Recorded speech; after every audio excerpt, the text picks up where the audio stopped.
इथे फक्त दागिने नाही तर पिढ्यानपिढ्यांचा विश्वास मिळतो. परंपरेची झळाळी आणि विश्वासाची खात्री. Kailas अडगावकर jewellers, Datta Mandir bus stop, Nashik road. Vani शहरातील सप्तशृंगी नगर परिसरात बिबट्याचा वावर आढळून आल्याने नागरिकांमध्ये भीतीचं वातावरण आहे. भोई हॉस्पिटलजवळ उभ्या असलेल्या कारखाली कुत्र्याला बिबट्याने ओढून नेल्याचा संशय असून घटनास्थळी बिबट्याचे पावलांचे ठसे तसेच झटापटीचे संकेत आढळले आहेत. मंगळवारी मध्यरात्री 12:30 ते 1 वाजण्याच्या सुमारास परिसरातील कुत्रे जोरजोरात भुंकत होते. काही वेळाने अचानक भुंकण्याचा आवाज बंद झाला. सकाळी रहिवाशांनी पाहणी केली असता नेहमी दिसणारे एक कुत्रे गायब असल्याचे आढळून आले.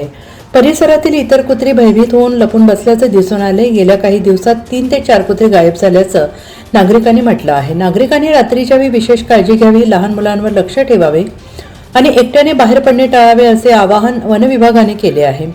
बिबट्याचा वावर लक्षात घेऊन आवश्यकतेनुसार पिंजरा लावण्यात येणार असल्याचं वन विभागाने म्हटलं आहे. NCN न्यूजसाठी अनिल गांगुर्डे, वणी.